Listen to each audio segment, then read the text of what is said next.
बच्चों आज हम लोग करेंगे एग्जाम्पल 3.17 और 3.18। तो 3.17 पहले देखें, जिसमें दिया गया कि इफ़ और vector A is given and vector B is given. तो हमको पता करना है find a vector having the same magnitude as B and parallel to A, मतलब जिसका मैग्नीट्यूड बी के मैग्नीट्यूड के बराबर हो और डायरेक्शन ए के तरह हो, यानी ए के पैरेलल का मतलब ए की तरह। तो देखिए कैसे इसको परफॉर्म करेंगे क्वेश्चन को। हमें सबसे पहले क्या दिया हुआ है, सबसे पहले ए वेक्टर दिया हुआ है और बी वेक्टर दिया हुआ है।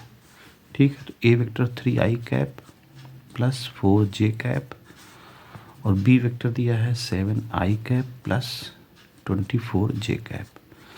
अब हमें वेक्टर सी पता करना है जिसका मैग्नीट्यूड, जो मैग्नीट्यूड बी का है वो मैग्नीट्यूड हो और ए की डायरेक्शन चाहिए हमको। तो बी का मैग्नीट्यूड तो हम पहले सबसे फाइंड कर लेंगे। कैसे फाइंड करेंगे? इसका फाइंड करने के लिए हमारे पास 7 का स्क्वायर प्लस 24 का स्क्वायर,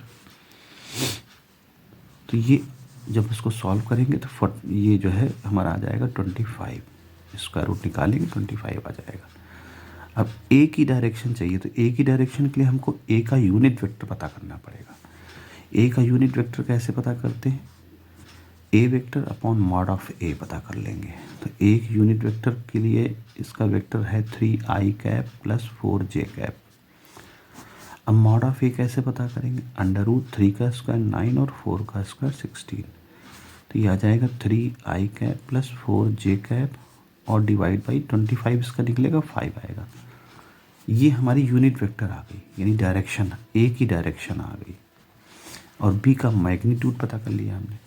तो अब सी वेक्टर को हम निकाल सकते हैं। तो सी वेक्टर को क्या लिखा जाएगा? बी का मैग्नीट्यूड कितना आया? 25 और डायरेक्शन ऑफ ए क्या है? 3i cap plus 4j cap upon 5। तो अब ये 5 से 5 कैंसिल हो जाएगा, ये 5 अंदर जाएगा तो 15i cap plus 20j cap.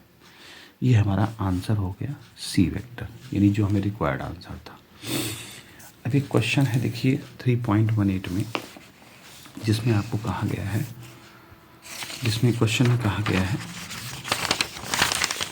3.18 में कि अ boat is moving in direction. ये बोट इस डायरेक्शन में मूव कर रही है, यानी इसकी जो डायरेक्शन होगी वो बोट की डायरेक्शन हो और उसका मैग्नीट्यूड यानी कि जो उसकी स्पीड है वो 10 मीटर पर सेकेंड है। तो हमको वेलोसिटी वेक्टर पता करना है। तो देखिए velocity vector of boat in unit vector notation, मतलब हमको उसकी डायरेक्शन के साथ हमको उसका वेलोसिटी वेक्टर पता करना है। देखिए बच्चों,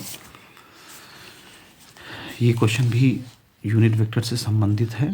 तो 3.18 में हम देखेंगे कि एक बोट की स्पीड हमें दे रखी है, मतलब बोट की डायरेक्शन दे रखी है क्या? -4i cap plus 3j cap, ये हमको डायरेक्शन दे रखी है और उसका मैग्नीट्यूड हमें दे रखा है एक तरह से 10 मीटर पर सेकेंड। हमें क्वेश्चन में बताना है इसका वेक्टर नोटेशन। तो देखिए सबसे पहले हमको क्या निकालना है? Velocity vector. तो वेलोसिटी वेक्टर कैसे निकालोगे? जो वेलोसिटी होगी, यहाँ इनफैक्ट v लिखिए, v, क्योंकि ये मैग्नीट्यूड दिया है। तो जो वेलोसिटी वेक्टर होगा वो मैग्नीट्यूड और उसका यूनिट वेक्टर, यानी कि जो हमें वेलोसिटी वेक्टर का नोट पता करना है वो भाई कोई भी वेक्टर जो है मैग्नीट्यूड और डायरेक्शन के साथ लिखा जाता है। ठीक है, तो मैग्नीट्यूड तो हमारा ये दिया हुआ है बट डायरेक्शन हमको नहीं पता।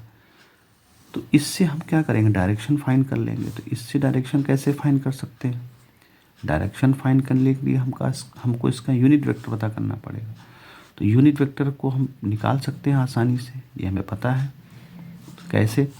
वेक्टर ए लिखेंगे और उसका हम मॉड निकाल लेंगे। तो मॉड -4 का स्क्वायर करेंगे 16 आएगा, 3 का स्क्वायर 9 आएगा, तो ये आ जाएगा 4i cap plus 3j cap और डिवाइड बाई 5।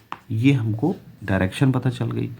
अब डायरेक्शन हम यहाँ लिख दें -4i cap plus 3j cap और डिवाइड बाई 5, और इसकी मैग्नीट्यूड हमको दे रखी है वो 10 है। तो अब हमारे पास आंसर कितना हो जाएगा? 5 से काटेंगे 2, तो आ जाएगा 2 4 जा 8 माइनस 8 आई कैप और प्लस 6 जे कैप, और ये किस में लिखा जाएगा, मीटर पर सेकेंड। तो ये हमारा जो है वेलोसिटी वेक्टर आ गया, मतलब वेक्टर नोटेशन के फॉर्म में। तो इस तरह से इस क्वेश्चन को सॉल्व करेंगे।